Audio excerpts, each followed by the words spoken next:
की मौत की जांच हमें करनी पड़ेगी। और जब बिहार पुलिस मलवानी पुलिस स्टेशन पहुंचा कि मुझे फाइल दीजिए, तो मलवानी पुलिस स्टेशन ने कहा कि मेरे पास फाइल नहीं है, वो गुम हो गया है। इन प्रयासों को उद्धव ठाकरे तत्कालीन मुख्यमंत्री और आदित्य ठाकरे तत्कालीन मंत्री के राजनीतिक प्रभाव का परिणाम बताया गया है याचिका में।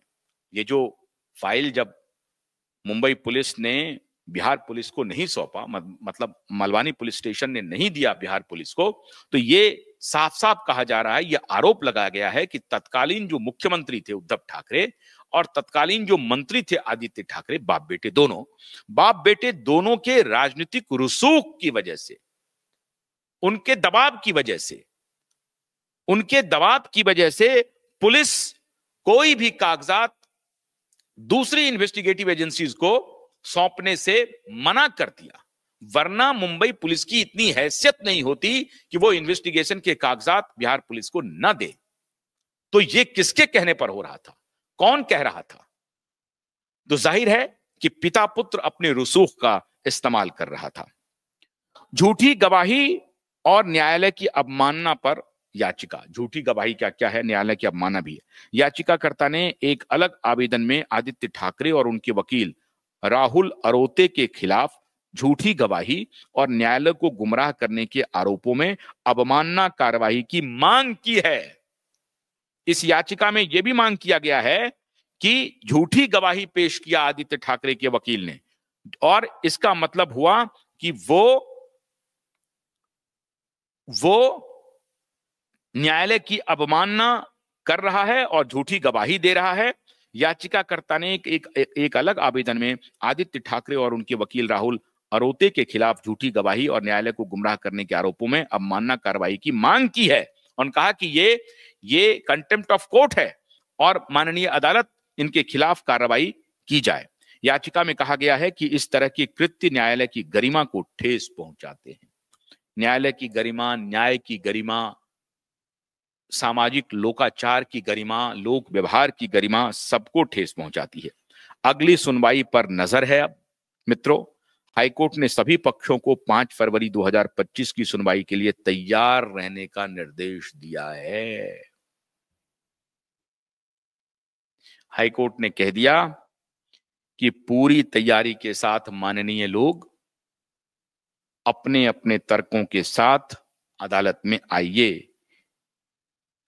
यह मामला जिसमें राजनीति और शक्ति के दुरुपयोग के आरोप लगे हैं, न्यायिक प्रणाली की साख के लिए एक बड़ा परीक्षण साबित हो रहा है। आने वाले दिनों में और अधिक खुलासों की संभावना है। ये पूरी रिपोर्ट मैंने आपको सुना दी पढ़ के, और 5 फरवरी का इंतजार करना है। माननीय न्यायालय आलोक आराधे जी से मैं विनती करता हूं कि न्याय की रक्षा और न्याय का ध्वज अब आपके हाथों में है और हमें पूरा उम्मीद है आप निश्चित रूप से न्याय करेंगे।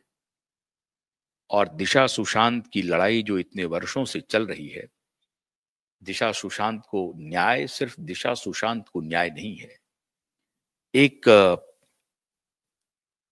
एक ऐसे समूह के खिलाफ ये न्याय का युद्ध है जो ये साबित करना चाहता है कि पैसे, राजनीतिक पावर और पुलिस महकमों और न्यायालय को सबको पैसे की ताकत पे, अपने राजनीतिक रसूख पर नचाया जा सकता है, उसे नीचा दिखाया जा सकता है, न्याय खरीदा जा सकता है, किसी भी अपराध को करके बचा जा सकता है और पूरी सिस्टम को रौंदा जा सकता है। ये उसकी लड़ाई है, ये एक सिंबल है।